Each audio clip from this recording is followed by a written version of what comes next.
Assalamualaikum warahmatullahi wabarakatuh.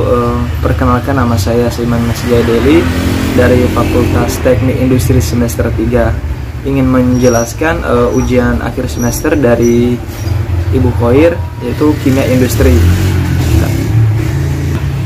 Nah, jadi untuk poin-poinnya gitu ya, ada poin pertama, jelaskan prinsip dasar pemisahan produk minyak bumi sehingga dapat diperoleh produk akhir berupa aftur, bensin, dan lilin. Nah, untuk menghasilkan hasil produk akhir seperti bensin, lilin, dan aftur, kita perlu menggunakan prinsip kerja destilasi bertingkat. Nah, destilasi bertingkat adalah memanaskan campuran ini secara bertahap sehingga satu persatu penyusunan campuran yang memiliki titik didih lebih rendah mendidih. Nah, uap dari cairan ini kemudian dialirkan ke wadah khusus kemudian diendapkan. Setelah diendapkan, maka akan dihasilkan cairan yang lebih murni dan terpisah dari campuran sebelumnya. Contoh, penggunaan destilasi bertingkat ini adalah pada pemisahan fraksi minyak bumi. Nah, fraksi ini beragam sesuai dengan titik didihnya, yaitu lilin. Bahan dasar pembuatan lilin yaitu parafin wax.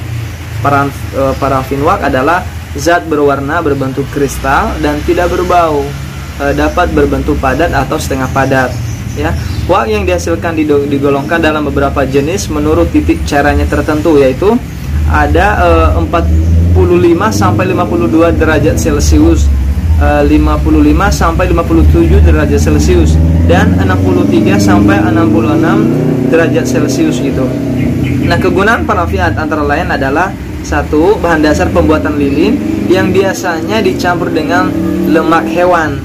Kedua, bahan pelapis tahan air. Dan ketiganya, bahan isolasi listrik. Oke. Nah, yang kedua adalah aftur. Jadi bahan utama untuk pembuatan aftur adalah minyak tanah gitu ya, atau kerosen. Nah, minyak tanah atau kerosen adalah cairan hidrokarbon yang tidak berwarna dan mudah terbakar atau mengandung parafin, naften, aromatik, dan senyawa belerang. Dan titik didihnya ada 175 sampai 284 derajat Celcius. Berat jenis 0,7 sampai 0,83, dan kegunaannya lampu minyak dan kompor, bahan bakar mesin jet, bahan bakar roket. Nah, jadi yang ketiga ada namanya bensin. Jadi keterangan untuk pembuatannya: satu, memiliki titik didih tertentu. Kedua, semakin tinggi angka oktan semakin baik. Ketiga, kadar belerang harus rendah agar tidak korosif. Dan keempat, bensin tidak boleh mengandung senyawa tidak jenuh karena senyawa ini mudah dioksidasi atau mengalami polimerisasi sehingga terjadi gum. Nah, bagian kelimanya, warna dan bau yang khas disebabkan oleh belerang dan senyawa tidak jenuh. Nah, jadi nomor 2, jelaskan reaksi sponifikasi dalam pembuatan sabun. Jadi reaksi sponifikasi adalah reaksi hidrolisis asam lemak oleh adanya batu kuat, misalkan NOH, seperti sabun utamanya mengandung C12 dan C16. Selain itu juga mengandung asam karboksilat. Nah, sabun dibuat dari proses sponifikasi lemak hewan atau tallow. Reaksi sponifikasi tidak lain adalah hidrolisis basa suatu eter dengan alkalin. Range atom C mempengaruhi sifat-sifat sabun seperti kelarutan, proses emulsi, dan pembasahan. Sabun terdiri dari 95% sabun aktif dan sisanya adalah air, gliserin, garam, dan kemurnian lainnya. Oke. Nah, jadi kita juga langsung berangkat ke poin ketiga.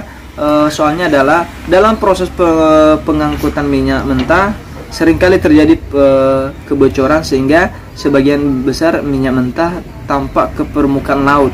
Jelaskan pengaruh hal tersebut terhadap kadar oksigen dalam air laut dan bagaimana cara menanggulanginya gitu. Oke, langsung aja. Pengaruh kadar oksigen dalam air laut adalah dapat menurunkan produksi ikan sehingga kematian yang diakibatkan toksisitas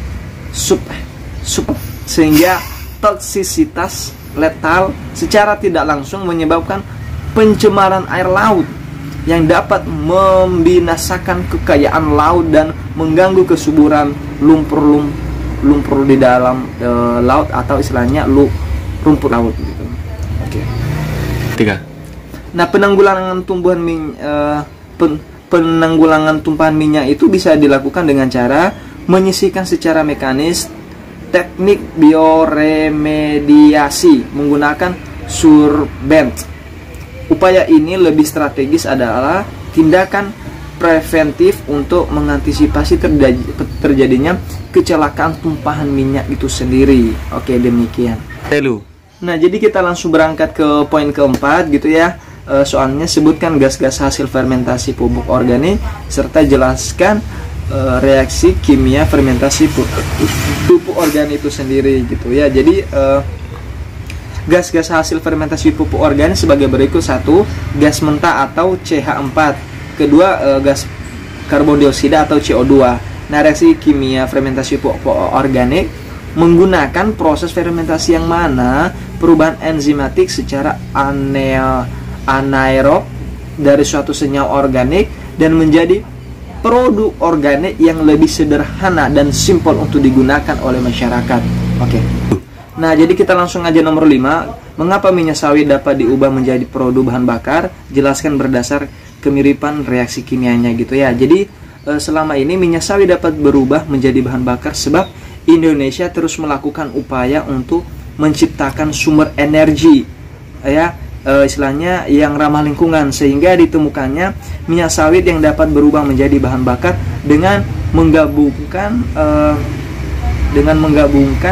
sumber daya bahan bakar alami dengan sumber bahan bakar fosil untuk diproses dalam kilang sehingga menghasilkan bahan bakar ramah lingkungan gitu. Nah, berdasarkan kemiripan reaksi kimianya, pencampuran langsung dengan CPO atau crude palm oil dengan bahan bakar fosil di kilang secara teknis lebih sempurna dengan proses kimia, sehingga menghasilkan bahan bakar bensin dengan kualitas yang tinggi. Karena nilai ini, oktan mengalami peningkatan secara drastis. Jadi secara bertahap minyak kelapa sawit itu bisa digunakan ke depannya untuk keperluan kehidupan sehari-hari. Jadi itu aja pembahasan dari soal UAS mata pelajaran kimia. Semoga kedepannya lebih bagus lagi. Oke, sekian dari saya. Kalau ada kata-kata salah mohon dimaklumi. Saya juga masih belajar. Selebihnya tak kembalikan kepada